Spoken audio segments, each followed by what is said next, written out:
So I found 3 consecutive issues of Mac Addict from the end of 1997 still in the plastic. So long ago I'd forgotten about this plastic sleeve with the contents of the magazine on the back. Mac Addict appeared on the scene in 1996, about the time Apple hit its rock bottom. And there's a lot of people out there saying, oh, the Mac is dead. Are you crazy? Face up to reality. Apple is dead. We certainly don't think so. As a result, they chronicled the biggest comeback in business history, and they did it with characteristic humor. Welcome to the MacTeeks Roadshow, coming to you from beautiful Brisbane, California. So you have a total value here of around $50. $50. Yeah. $50. Yeah. But it's still great for playing those $50. old games on it. I can't believe this. $50. $50. And we're not afraid to say we love the Mac and we think PCs and Windows suck. If that offends you, this is not your magazine. Also a MacWorld still in the sleeve with a disc. The relatively famous PowerMac 9500 issue from 1995. Unlike Mac Addict, the disc was not standard, only if you bought it from the newsstand. And a Mac Home Journal from 1995, also with a disc advertising CompuServe and featuring a new Mac, the Performa 5200. Anyway, these magazines are very cool as something to display. Some bad news. While I was waiting for the PowerBook 520 video to upload to YouTube, I was looking at my PowerBook Duo, and the battery slid out, smashing the battery cover. A bit obvious. I popped online to see how available a replacement might be, and it's not. But then I saw that someone local was selling vintage Apple, and no one local ever sells that. So I arranged a visit, and there was this array of various Mac stuff laid out in a garage. The seller was the wife of a collector who passed away, so you want to be sensitive and respectful when looking. You just do anything? Yeah, don't be like that. Oh wow. Some good stuff, but I was hoping to get the PowerMac 6500, a long-standing gap in my collection. Yet it sold just before I got there. Damn! As consolation, she let me keep the manual for the 6500, yet I fear that having it will only lead me to contemplate the depth of my failure. Oh, StyleWriter 1. No, the StyleWriter 1 was pretty cool. It was Apple's first inkjet printer from 1991. I like the unique Apple design of the first StyleWriter. The bump in the center was even mimicked in the design of the PowerBook. The paper tray featured the Snow White design, which, although the name came from the fairy tale, aesthetically it had nothing to do with Snow White. A key element of this design, 2mm wide lines spaced 10mm apart. The StyleWriter was released to complement the low-cost Classic, LC, and 2SI Macs. My family got a StyleWriter printer when we got our Apple TM Macintosh TM Classic TM2. Thank God they didn't feel the need to trademark stamp the front bezel this way. At the time, my sister and I decided we would do Sears catalog style photos, but after years of service, it was disposed. So I got this one, and it's great to have it back. 30 years later, I still innately remember all the latches, doors, and switches. A tiny upright printer where you could feed envelopes from the back, sheets from the front, and came with a 50-page cut sheet feeder that the printer could be snapped into.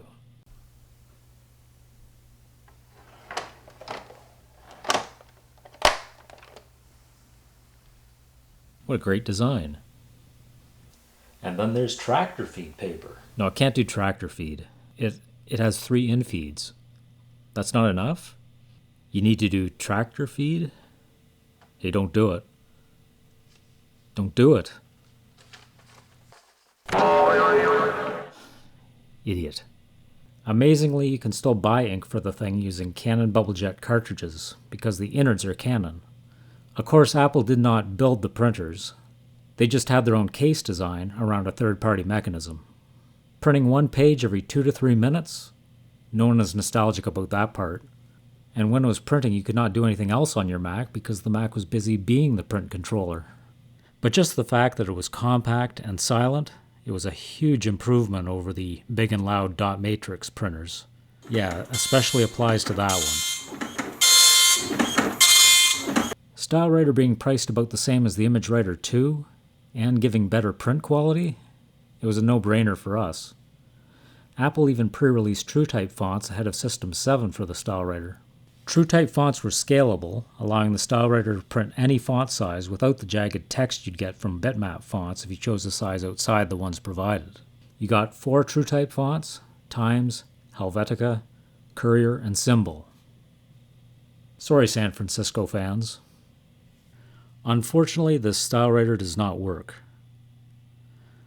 A quick check of the control board shows a barrel-type capacitor has sprung a leak. A good idea to pull the board and clean it before corrosion sets in. Back to the collection. G4 cube in a grocery bag. I don't know how it's in mint shape, but it is. Macintosh Portable, which is rare to find, and with the carrying case, which is mimicking the Snow White design. Notice the detailed stitching on the carrying handle. But with the 6500 out of the picture, what I wanted was the PowerBook 140. It doesn't work yet, but excellent condition and fills a gap in my original PowerBook lineup. A PowerBook 170 and 145B were the other PowerBooks in his collection there, and I had specifically mentioned those models in the video I had just uploaded. How crazy is that? Then I look over and see a PowerBook she had not listed yet. She said it must be more rare than the others because she can't find it on eBay. Then she asked if I knew anything about it.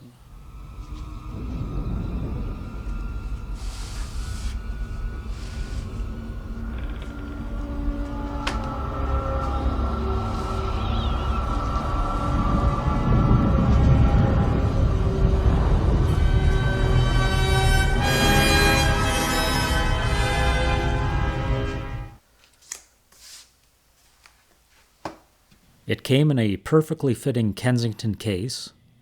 The power supply was there. This one with the wall plug attachment. I mean, I'd hate to have to rig up a power supply like this 520C I saw online. She didn't think it belonged to the 540C because it would not plug into the back, but it was just that the pin was bent. Another HDI 30 SCSI adapter. This one with a switch. Interesting. And the monitor cable adapter I was missing from the 520, here it is. And now I don't have to buy it for $5 plus $26 shipping on eBay.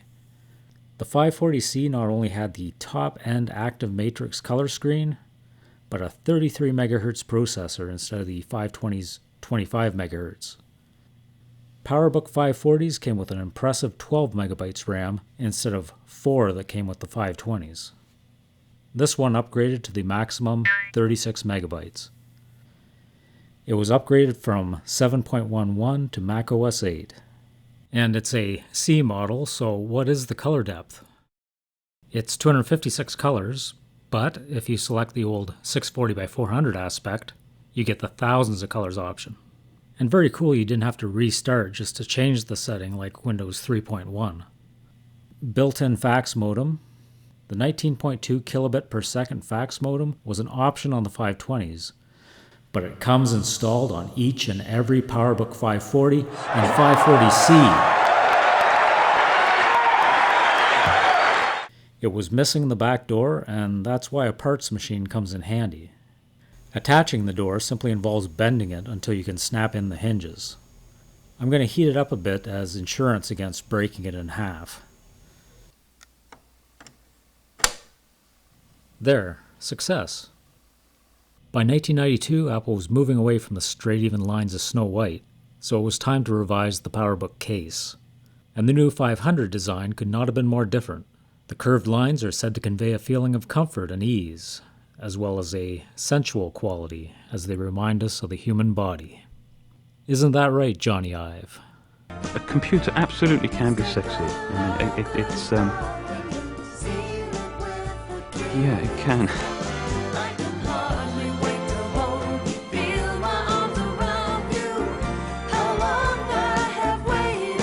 The 500 was not a Johnny Ive design, but something he and Apple would embrace in future designs.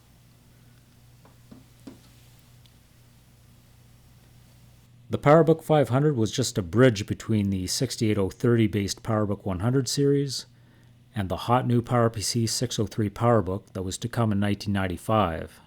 So just a one-off design that would be replaced in a year, meaning the designers were more free to do whatever they wanted. The result was the most highly awarded design of any Apple product up to that point.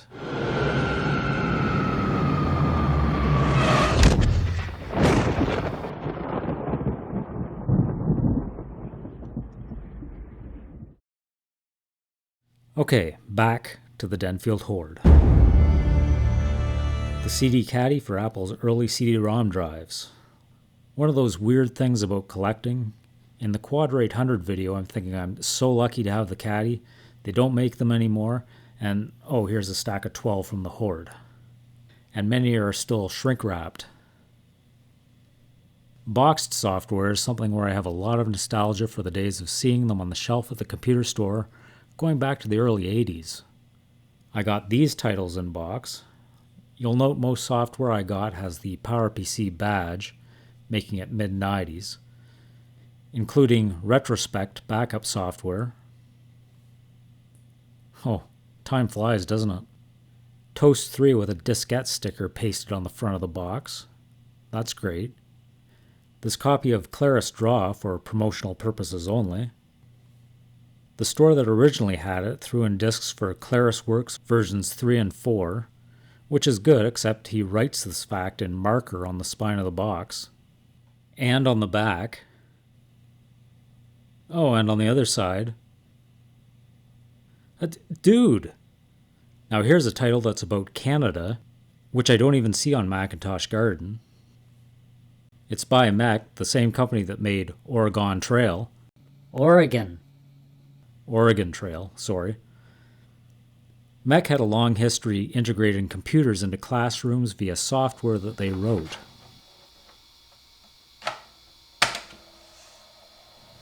This is not a flashy program.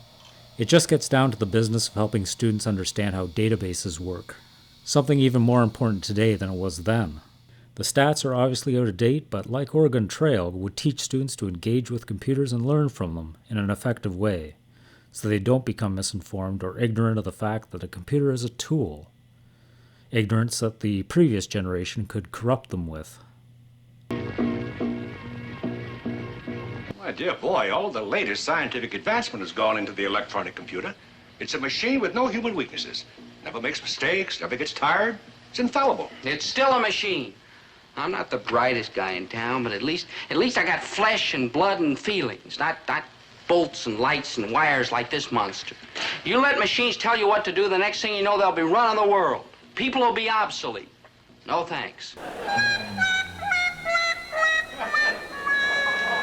Then we have some software without a box, like we have a golf game. I've never been a fan of golf games myself. Fractal Design's Painter 4 digital art application from 1995. And combination software Dabbler 2, which was more of an introduction and tutorial for computer-generated art. I remember ads for it, but never used it. Castles, Siege and Conquest, a medieval empire strategy game.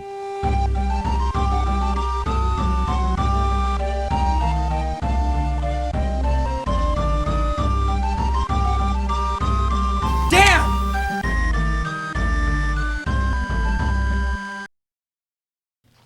I would hope this is not the original packaging.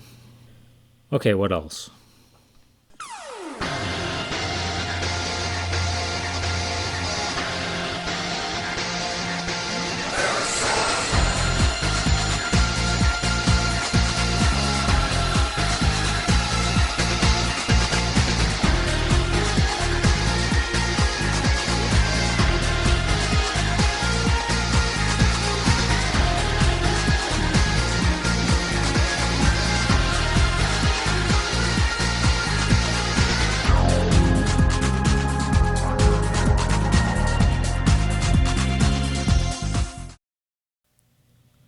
Oh, and by the way, this is not a Windows PC from the early 2000s.